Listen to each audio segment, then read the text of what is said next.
Genesis chapter 2. So the heavens and the earth and everything in them were completed. On the seventh day God had completed his work that he had done, and he rested on the seventh day from all his work that he had done.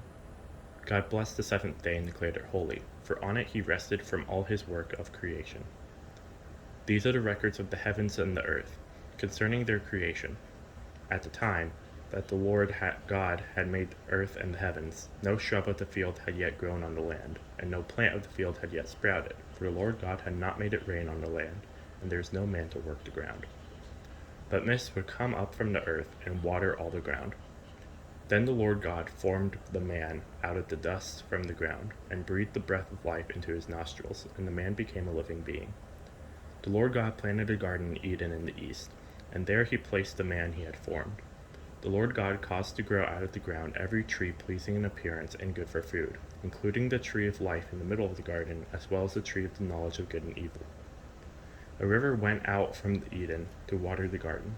From there it divided and became the source of 4 rivers. The name of the first is Pishon, which flows through the entire land of Havilah, where there is gold. Gold from that land is pure. Bdellium and onyx are also there. The name of the second river is Gihon, which flows through the entire land of Cush. The name of the third river is Tigris, which runs east of Assyria, and the fourth river is Euphrates. The Lord God took the man and placed him in the Garden of Eden to work it and watch over it. And the Lord God commanded the man, "You are free to eat from any tree of the garden, but you must not eat from the tree of the knowledge of good and evil, for on that day you eat from it, you will certainly die." Then the Lord God said, "It is not good for the man to be alone. I will make a helper corresponding to him."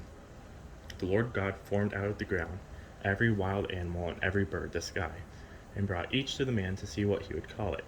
And whatever the man called the living creature, that was its name. The man gave names to all the livestock, to the birds of the sky, and to every wild animal. But for the man, no helper was found corresponding to him.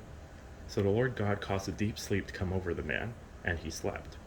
God took one of his ribs and closed the flesh at that place. Then the Lord God made the rib he had taken from the man into a woman and brought her to the man. And the man said, "This one at last is bone of my bone and flesh of my flesh. This one will be called woman, and for she was taken from man." This is why a man leaves his father and mother and bonds with his wife, and they become one flesh.